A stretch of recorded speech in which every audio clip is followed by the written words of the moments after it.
Pues estamos muy satisfechos. Estaba escuchando algunas intervenciones mientras esperaba de algunos colegas advirtiendo que no se han dado las garantías en este proceso. No hay proceso judicial en Colombia que haya tenido más garantías que este para el acusado. Y lo digo no por ser representante de víctimas, sino porque la evidencia además así lo demuestra. Desde la investigación en la Corte Suprema de Justicia, desde la diligencia de indagatoria, desde el traslado del proceso de la Sala de Instrucción Penal a la Corte Suprema de Justicia, a la Fiscalía General de la Nación, quien solicitó 2 veces preclusión. Si alguno de los colegas aquí me dice o me informa ¿qué ciudadano en Colombia ha tenido la posibilidad de que la Fiscalía General de la Nación, en su beneficio, solicite 2 veces una preclusión? Estaré de acuerdo con ustedes. Pero nunca había visto yo a un imputado, luego acusado, al que la Fiscalía General de la Nación defendiera con todos los instrumentos del poder punitivo y del poder estatal. Entonces, eso no es cierto, que Álvaro Uribe Vélez no ha tenido garantías, las ha tenido in extremis. Dicho lo anterior, y eso está evidenciado, y la Procuraduría General de la Nación también acompañando las 2 solicitudes de preclusión.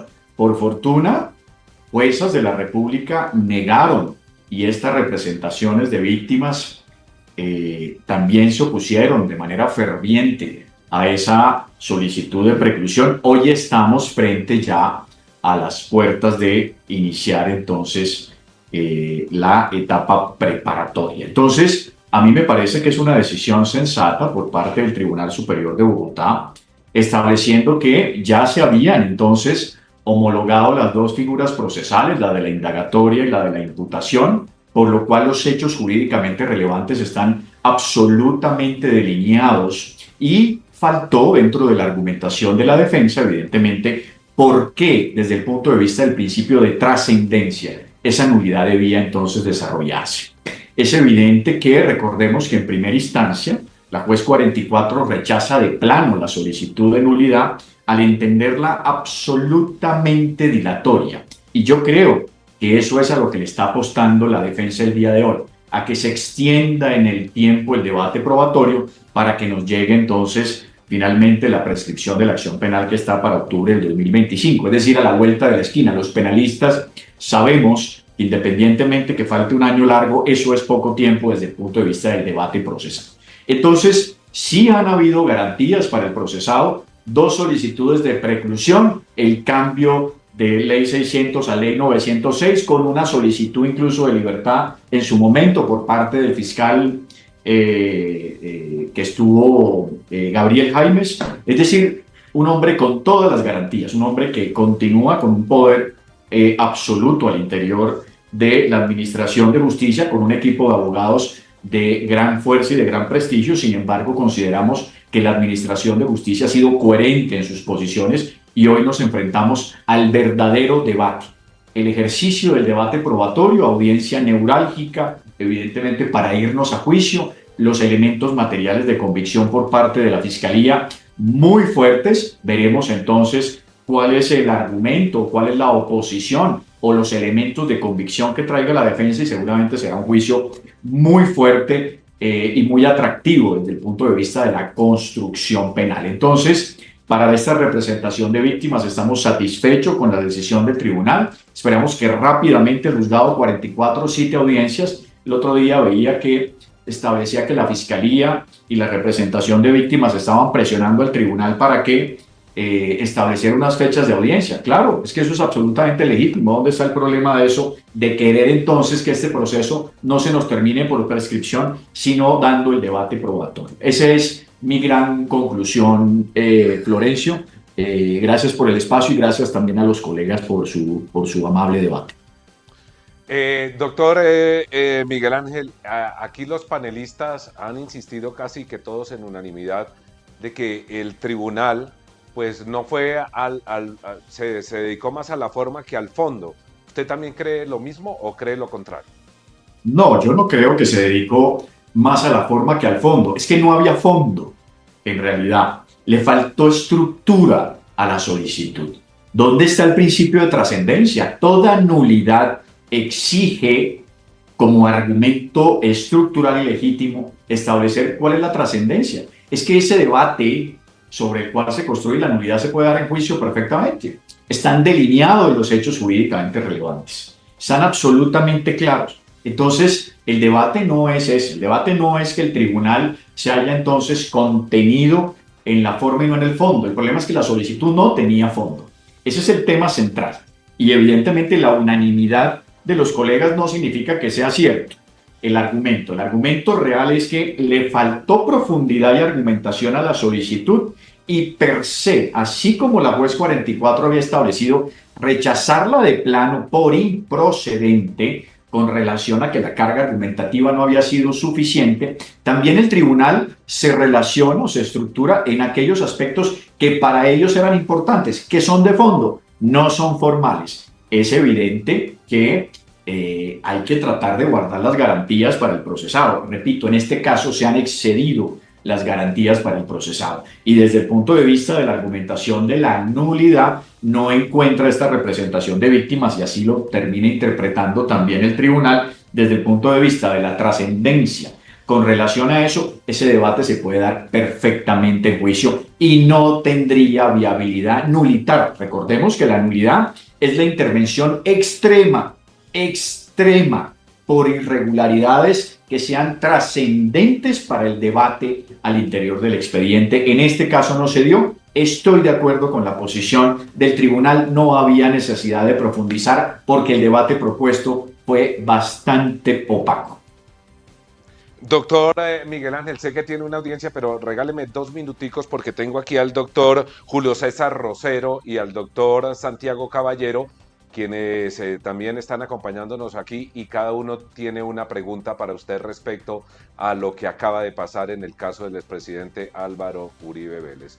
Doctor Julio César Rosero, lo escucha el doctor Miguel Ángel del Río, abogado de víctimas en este caso del exmandatario Álvaro Uribe Vélez. Doctor Miguel Ángel, primero que todo un gusto saludarle. Doctor Julio César, un gusto para mí también. Desde el inicio de su labor como representante de víctimas, he estado siguiendo este debate del señor Álvaro Uribe Vélez y le reitero a usted, como a los televidentes, que mi postura no es una postura de carácter político, sin saltarnos ese presupuesto del teórico del derecho y filósofo del derecho Ronald Dworkin, que usted lo debe conocer muy bien, que toda decisión judicial es un acto político.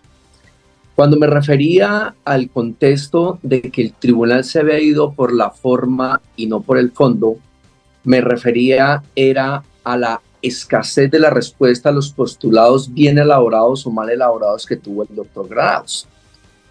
Yo entiendo en su argumentación el exceso de garantías, pero también entiendo que dentro de las garantías procesales, y me gustaría mucho saber su opinión, se debe tener la respuesta adecuada a la pregunta adecuada, sobre todo porque estamos hablando de una sala colegiada, no estamos hablando de un juez unipersonal. Son 3 jueces que miran la argumentación expuesta y llegan a una decisión en conjunto. Entonces, creo que si bien se le han respetado las garantías, y en esto comparto su criterio, pero creo que en la decisión faltó algo más que decir. Independiente si la aceptaba o independiente si la rechazaba. Pero una de las garantías procesales es que se argumente de fondo lo solicitado. Y yo creo que, sigo sosteniendo con mucho respeto a su postura, creo o estoy convencido mejor que el tribunal se fue más por un concepto de exceso de ritualidad manifiesta.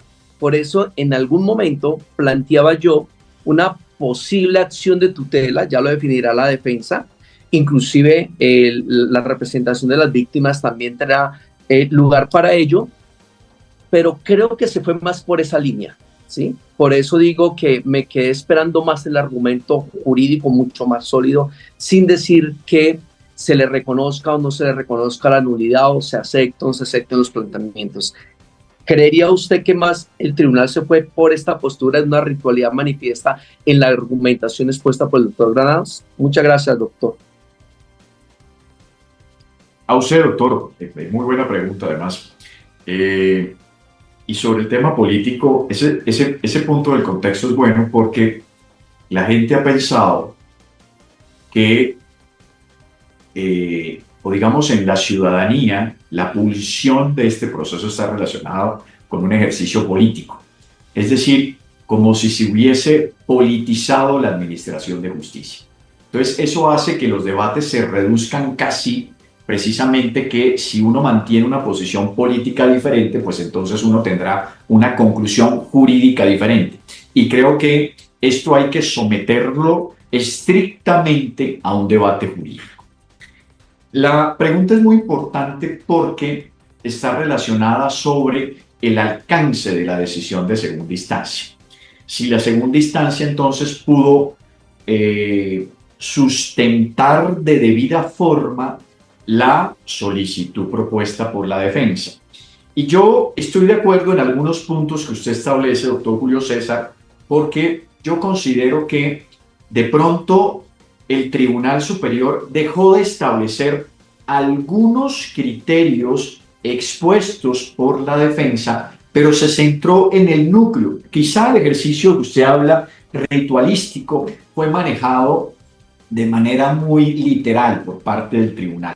Pero creo que el debate de fondo, que también evidentemente se manifestó en la forma, era precisamente si se cumplían los presupuestos de los principios que acompañan la nulidad. Y considero que también se dejaron pasar algunos hechos que para mí sí no tenían o no estaban relacionados con el debate de fondo.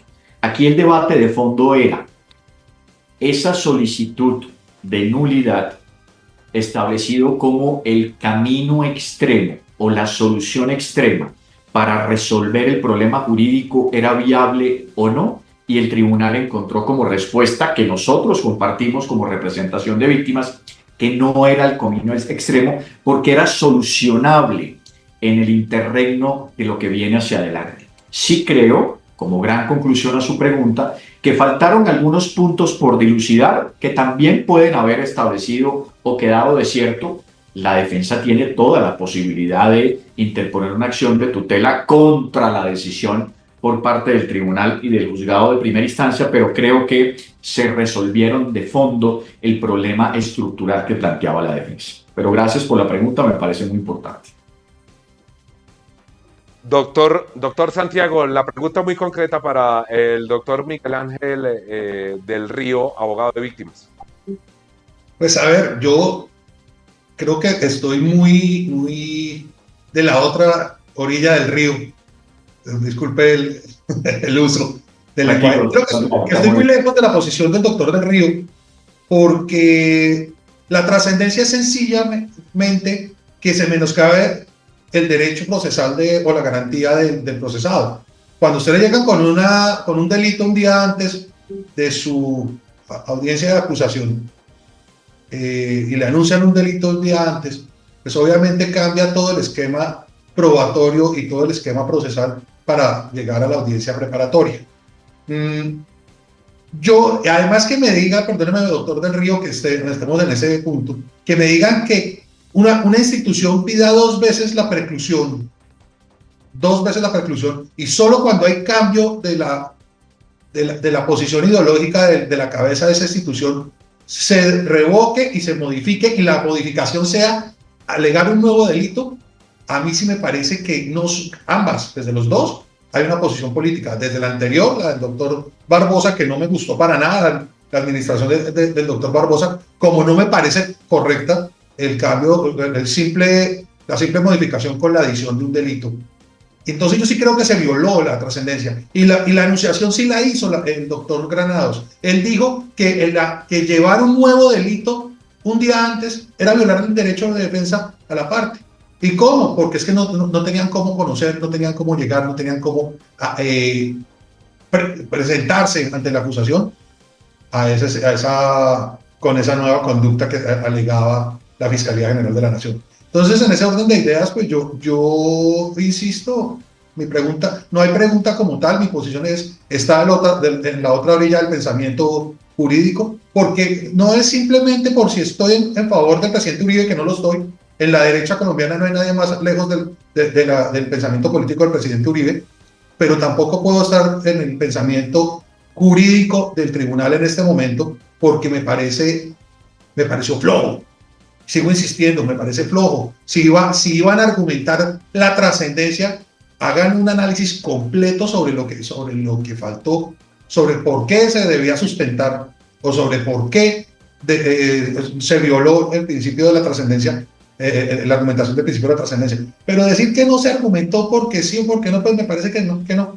Entonces, en eso creo que el doctor Granado fue un poco más acertado. Creo que el tribunal le quedó faltando y creo que a este proceso pues no vale ni la pena llegar a la tutela. Sí, creo firmemente en que quiero ver el debate jurídico en la audiencia preparatoria. Va a ser maravilloso y creo que voy a grabarlo, voy a descargarlo y se lo voy a presentar durante años a todas las personas que trabajan aquí en mi oficina, porque va a ser parte importante del aprendizaje de los que están con nosotros. Entonces yo paso de largo con la pregunta, esquivo la bala.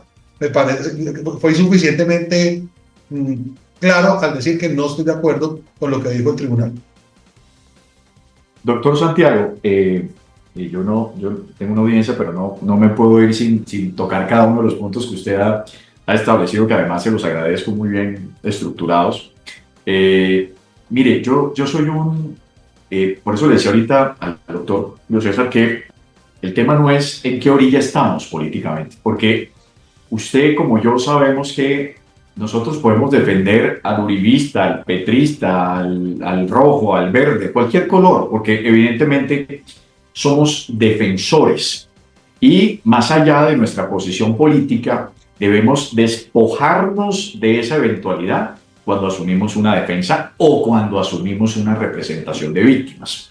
Eso como primera medida, y en eso estamos de acuerdo independientemente si está politizada la Fiscalía General de la Nación o no lo está. Ese es un debate. Yo sí creo que mientras el fiscal general de la Nación sea ternado por el presidente de la República de turno, será una institución politizada. Eso es una realidad. Ahora bien, el tema de la sorpresa a la defensa con relación a un nuevo delito no es cierto. Y le voy a explicar por qué no es cierto. Porque ese hecho jurídicamente relevante, que es el hecho número 6 de la acusación, está establecido desde el año 2019. Ese hecho jurídicamente relevante se conoce de una manera evidente, directa. De hecho, dentro de las dos solicitudes de preclusión, la defensa, dentro de su argumentación, destruye o intenta hacer ese hecho jurídicamente relevante. ¿Cuál era el problema? El problema es que no existía por parte de la Fiscalía una adecuación típica de esos hechos jurídicamente relevantes, que es diferente. ¿Qué significa eso? Significa que aquí no hay sorpresa. Eso es como cuando usted le imputan un cargo a su cliente y en la audiencia de formulación de acusación, con los hechos jurídicamente relevantes que usted conoce, simplemente adicionan una conducta punible. Eso no es una sorpresa. Ahí está el hecho jurídicamente relevante. Que el funcionario anterior no lo haya querido establecer es muy diferente. Ahora bien, perdóneme, le tomo la palabra, doctor, porque es que aquí hay algo que debe ser muy claro. Sí. Porque es que una cosa es el hecho jurídicamente relevante y otra cosa es que se le comunique a la persona que por ese hecho jurídicamente relevante va a ser procesado adecuándolo típicamente en un delito. Y eso no sucedió en este proceso. Claro, puede que esté allí, puede que la fiscalía lo tuviera, puede que lo presentara, y que el hecho, pero no fue adecuado jurídicamente ni en la indagatoria ante la Corte Suprema de Justicia, ni fue adecuado en una imputación ante un juez de penal de garantía. Entonces, cuando yo digo... Pero ¿para qué precisamente es la acusación? La acusación permite, desde el punto de vista del debate, adicionar o modificar o establecer una conducta punible que se adecue a los hechos jurídicamente relevantes. Es que aquí la sorpresa no es la adecuación típica, la sorpresa de la cual se apena la defensa está relacionada con que ellos no conocían desde el punto de vista del acto de comunicación. Pues claro, es que por eso precisamente la audiencia de formulación de acusación, para tratar de adicionar, comunicar una conducta que esté ya soportada en un hecho jurídicamente relevante. Sorpresa fuera que nos salieran con una conducta que no tiene relación con los hechos jurídicamente relevantes o que no están soportados de manera específica en la imputación. Pero llevamos 3 años peleando precisamente esos hechos jurídicamente relevantes. De hecho, el fiscal Villarreal, que fue el fiscal que termina llevando a juicio al señor Uribe Vélez, sobre él, la representación de víctimas pidió incluso que se adicionaran 2 conductas penales más, que finalmente no se establecieron. Pero ahí no hay sorpresa. Ahora, fíjese lo que usted dice, que la Fiscalía General de la Nación solicita 2 preclusiones y después, con el cambio de administración, aparece la acusación. Eso no es cierto, porque el fiscal Villarreal ya había establecido dentro de su construcción, que estaba desde la Fiscalía de Barbosa, que era absolutamente perentorio acusar. Es decir, no es que llegó la nueva fiscalía y entonces se acusó. No, el fiscal Villarreal venía desde la administración Barbosa y fue designado. El conocimiento del caso. No fue mayor cosa el tiempo que él llevaba conociendo del caso. No, ya tenía la decisión, porque en la administración Barbosa se le venció el término para establecer si acusaba o solicitaba. Ese es un tema que tiene que definirse, que tendría que definirse y que realmente no tiene una lógica real de asidero para esto. Y si hay sorpresa por una razón, es que la acusación no es un acto de comunicación. El acto de comunicación es la imputación del delito. La acusación ya es un acto formal por el cual se le pone en conocimiento a un juez que ese señor tiene un... Claro, pero ¿qué es lo que castiga? ¿Qué es lo que castiga la nulidad? La nulidad que castiga en Ley 906, la falta de concreción de los hechos jurídicamente relevantes. La Ley 906 no castiga la adición de una conducta. Aquí la nulidad no se justificó la no nulidad por la falta de concreción, sino por la falta de trascendencia. Es que coger nosotros en un proceso y meter todo en una tómbola e ir sacando como si estuviera sacando uno Kleenex de la cajita para ver cómo el argumento le funciona, como hizo la fiscalía y como hizo el tribunal, pues no tiene una razón lógica. Por el contrario, si nosotros nos sentamos y hacemos un análisis, ¿qué tan difícil era que la fiscalía solicitara una ampliación de la imputación, a la cual muchos estaríamos de acuerdo? Porque es el camino, el tránsito lógico al asunto, para que el asunto tomara un viso de legalidad hacia el público. Mi tesis, yo sigo insistiendo, mi tesis es, independientemente de si el presidente Uribe es o no culpable, el expresidente Uribe es o no es culpable, eso lo dirá la jurisdicción. Lo que sí creo yo es que la fiscalía, tanto la de Barbosa como la actual Fiscalía General de la Nación, desde su posición política, cada uno en una orilla diferente, debieron hacer un análisis un poco más profundo a la hora y llevar a imputación ese nuevo delito. Si dicen que lo trajo el fiscal desde antes del cambio de fiscalía, pues peor todavía, porque no se le puso el conocimiento y tenían tiempo para solicitar la adición de la imputación, una nueva imputación de las conductas. No, yo en eso realmente... me parece interesante su posición, me parece doctrinalmente muy valiosa, pero aquí tenemos que reconocer que es posible tener posiciones jurídicamente diferentes. Quiero la respuesta antes del doctor Miguel Ángel del Río, por favor. No, estoy de acuerdo, Florencio, que evidentemente los abogados penalistas tenemos diferentes interpretaciones del tema del debate procesal. Yo sigo considerando aquí que Álvaro Uribe Vélez, digamos, las 3 grandes conclusiones de esto, para despedirme de manera respetuosa de usted y de sus colegas, es que Álvaro Uribe Vélez ha tenido todas las garantías. La posición o el sustento de la nulidad establecido por la defensa no acudía al principio de trascendencia, es decir, se puede subsanar, se puede corregir, se puede legitimar el ejercicio en etapa de juicio, que están muy bien delineados los hechos jurídicamente relevantes desde la indagatoria, que la defensa los conoce de manera precisa dentro de los hechos jurídicamente relevantes ya establecidos y que será finalmente entonces una juez de la República en primera instancia la que establezca si existe o no existe responsabilidad penal. Lo que no quiere esta representación de víctimas es que el proceso se nos termine por vía de prescripción, y yo creo que en eso debemos estar de acuerdo todos o toda la defensa desde el punto de vista penal. Claro que también se puede dar, y la defensa buscará, es una búsqueda legítima también, el tema de la prescripción de la acción penal, que es una garantía para el procesado.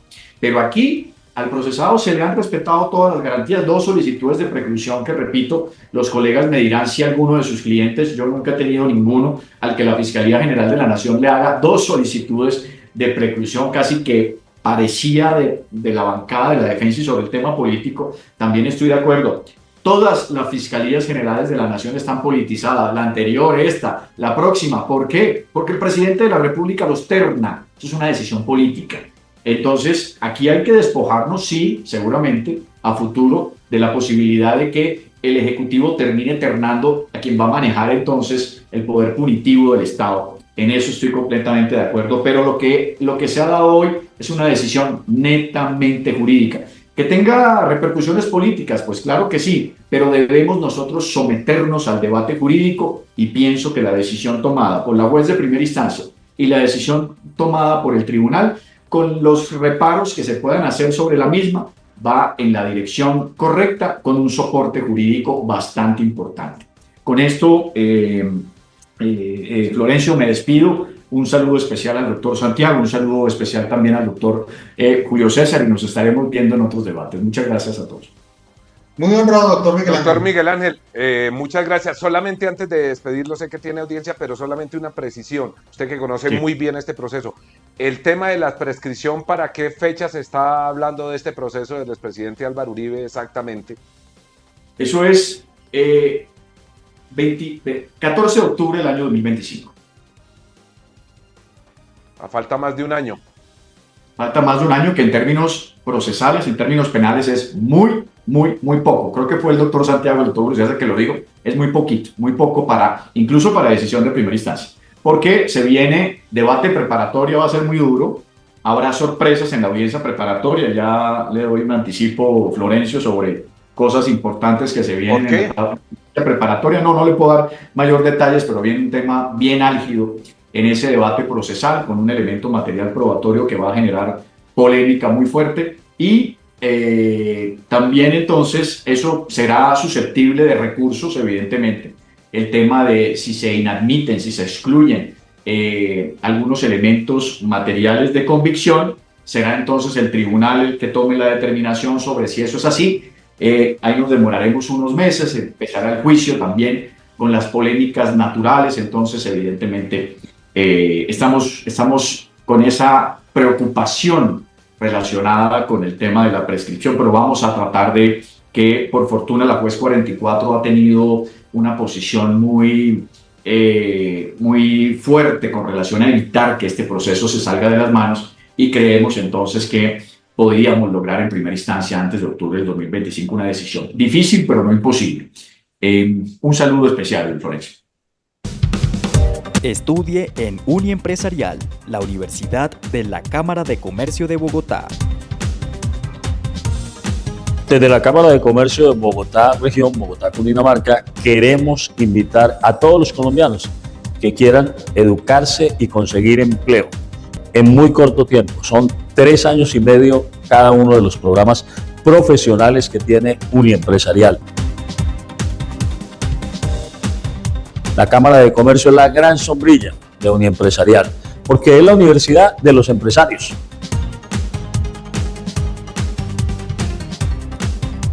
Por eso invitamos a todos los colombianas y colombianos que quieran educarse, que quieran estar en líneas empresariales, que estudien y que tengan empleo casi que de manera inmediata, que entren a Uniempresarial.